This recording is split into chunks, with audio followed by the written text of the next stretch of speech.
Thief! You're stealing my mail! That's what I heard the moment I tried unlocking my front door one quiet Tuesday morning. The words cut through the calm like a siren. Sharp, shrill, unmistakable. I didn't even have to turn around to know who it was. Karen, my neighbor, the self-appointed sheriff of our HOA, and the loudest woman within 5 miles. I froze, my key halfway into the lock, as she came storming across my lawn, waving her arms around like she was leading a protest. I'd seen Karen overreact before. Oh, she'd made a sport of it. But accusing me of stealing her mail? That was a new one, even for her. She jabbed a manicured finger toward the stack of envelopes I was holding. That's mine. The postman must have given it to you, and you just kept it. I blinked, stunned. Karen, this is my mail. You can literally see my name on it. I held up the top envelope, a water bill with my name and address printed clearly in black ink. She crossed her arms, her face twisting in suspicion. Oh, don't play dumb with me, she snapped, her voice practically dripping with venom. Everyone knows you've been trying to get me out of this neighborhood. First you complained about my fence, then my trash cans, and now this? You're obsessed! I exhaled slowly, trying to keep my composure. Dealing with Karen required patience and a mental checklist of all the things you shouldn't say unless you wanted to make things worse. But before I could get a word in, fate decided to throw a twist into the morning. The postman, Mr. Harris, was walking up the street, his weathered satchel slung over his shoulder. A man in his late 60s with calm eyes, a gray cap, always punctual. He stopped when he saw the commotion. Morning, folks, he said, his tone polite but edged with curiosity. Is there a problem here? Karen spun on her heel, ready for her big courtroom moment. Yes, there's a problem. He stole my mail. You gave it to him, and he's keeping it from me. I expected Mr. Harris to chuckle or wave it off. Instead, he looked directly at me, then back at her, and said something that made my stomach twist. I delivered it to him on purpose. The air shifted. Karen's mouth fell open. You what? My mail belongs to me? You can't just hand it off to someone else. That's a federal offense. She was shaking, sputtering, her voice echoing across the street. Mr. Harris didn't so much as blink. He adjusted his cap and replied in that calm, unbothered tone of his. Not this time, Karen. You'll want to hear why before you embarrass yourself any further. And just like that, the tone of the morning changed. This wasn't just another one of Karen's public meltdowns. Something deeper was happening here. Something that even I didn't see coming. Karen's face burned red as she pointed at him again. You're admitting to mail tampering. You'll lose your job over this, you know that? Mr. Harris remained steady, the picture of quiet confidence. Karen, I've been working this route for 15 years. I know every home, every name, and every person who tries to play games with other people's mail. I don't make mistakes, Karen puffed up, convinced she'd caught him in a trap. So you did give him my mail? Yes, he said simply. Because it wasn't yours to begin with. The silence that followed was so thick you could almost hear it settle over the cul-de-sac. Even the birds seemed to stop mid-song. Karen's lips parted in disbelief. What are you talking about? My name is right there on the envelope. Mr. Harris reached into his satchel and pulled out a small notepad, the corners frayed and soft from use. That's where you're wrong, he said, flipping through pages filled with neat handwriting. For the past 3 weeks, I've been getting letters addressed to Karen. No last name, no house number, just Karen, and they've all come from the same sender. That made me pause. Who writes letters like that? No address, no surname, just a first name? It didn't sound like regular mail. Karen folded her arms tighter, trying to hide the slight tremor in her voice. So what? People know me. I'm respected around here. Respected? I muttered under my breath. Mr. Harris caught the remark and almost smiled. When mail isn't clearly addressed, he continued, I'm supposed to make sure it reaches the right person. But these letters weren't official notices or bills. They were personal, private even. And I wasn't about to hand them over until I was sure who they were meant for. Karen's posture stiffened. Private? That's none of your business. Exactly, Mr. Harris said calmly. Which is why I gave them to someone reliable. Someone who wouldn't open them or make a scene before finding out the truth. Every eye turned to me. My throat went dry.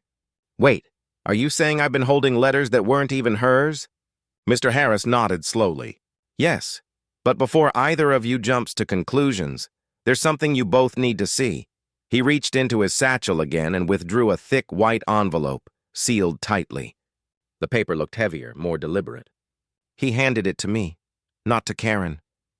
This one, he said quietly, is the one that matters. Karen glared at me with a fury that could melt glass, but I couldn't look away from the envelope in my hand. It was heavier than it should have been. Like whatever was inside it carried more than just words. The envelope felt heavier than it should have, even though it couldn't have weighed more than an ounce. Plain white. No return address. The seal pressed down so tight it almost dared me to open it. Before I could move, Karen lunged forward like a hawk spotting its prey. But Mr. Harris smoothly stepped between us, holding one arm out like a crossing guard. Not so fast, Karen. This isn't yours to grab. Her face twisted with outrage. Of course it's mine. My name was on it. Your first name, Harris corrected sharply. And only your first name. You're not the only Karen in this town. I had to make a judgment call, and I gave it to him because he's trustworthy. I stared down at the envelope again, my pulse thudding in my ears. Curiosity crawled under my skin. So, should I open it? Karen's screech could have cracked glass. Absolutely not. That's a federal crime. That's my mail. But Harris stood his ground, voice calm and steady. Actually, the law's clear. Misaddressed mail doesn't automatically belong to whoever claims it. It belongs to whoever it was intended for. And judging by what I've seen these past few weeks, I don't believe this was intended for you. Karen's face turned the color of a stop sign. How dare you? You're just siding with him because you hate me, just like the rest of this neighborhood. I'll report both of you. You'll regret this! Her words barely registered. I wasn't thinking about her anymore, just the weight of that envelope in my hand. I slid a finger under the flap and tore it open.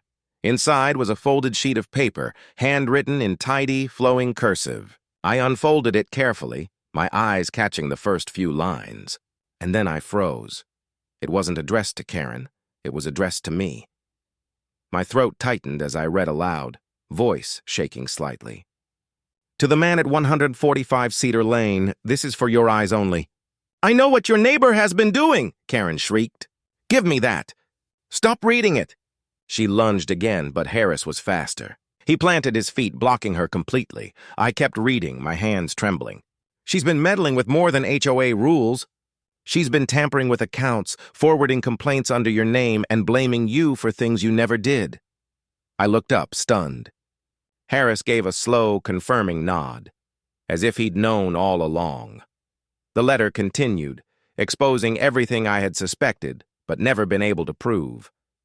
The noise violations, the trash fines, the endless complaints that seemed to come from nowhere. Every single one of them traced back to her. Karen's lips quivered, her voice cracking. That's not true! Those are lies! Someone's framing me! But deep down, we all knew it wasn't a frame-up. The truth had finally found daylight. The letter wasn't just proof. It was a weapon. Karen's eyes darted wildly, her face a storm of panic and denial. That's fake! Someone made that up to turn everyone against me. Mr. Harris folded his arms, his calm expression hardening. I've seen enough mail in my life to recognize handwriting. And these letters, they're all from the same source. Someone who clearly knew exactly what you were doing, Karen. Her shrill voice rose again. Doing what? I haven't done anything! I held the letter firmly now, my voice steady.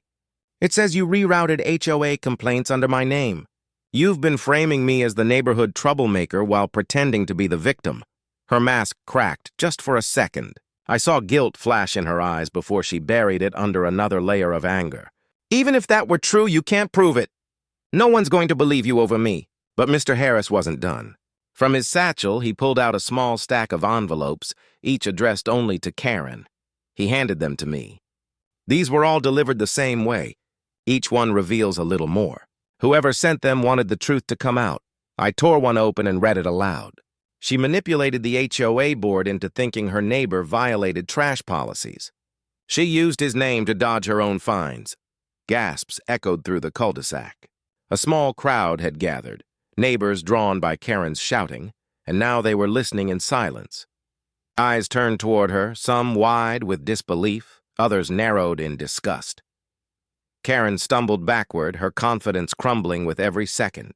You can't prove those are real! But she didn't have to be proven guilty. The look on her face said everything. The trembling lips, the darting eyes, the fear that the empire she built on lies was collapsing right there on her front lawn. Mr. Harris stepped forward, his tone firm but measured. Karen, you've made this neighborhood miserable for long enough. I'll be filing a report for harassment and male manipulation. You've crossed too many lines. Karen's knees wobbled. For a second, I thought she might collapse. Instead, she drew in a shaky breath, hissed, "You'll regret this," and stormed off toward her house. The front door slammed so hard the windows rattled. Silence settled over the street, a silence heavy with relief. Then, one by one, the neighbors looked at me. Not with suspicion this time, but with something different. Relief, gratitude, maybe even respect. I finally exhaled, the tension draining from my chest. Mr. Harris gave a small, knowing smile. Told you it was worth holding on to, and just like that, the spell was broken. Karen's power, her endless intimidation and false authority, was gone, shattered by the very male she'd tried to control.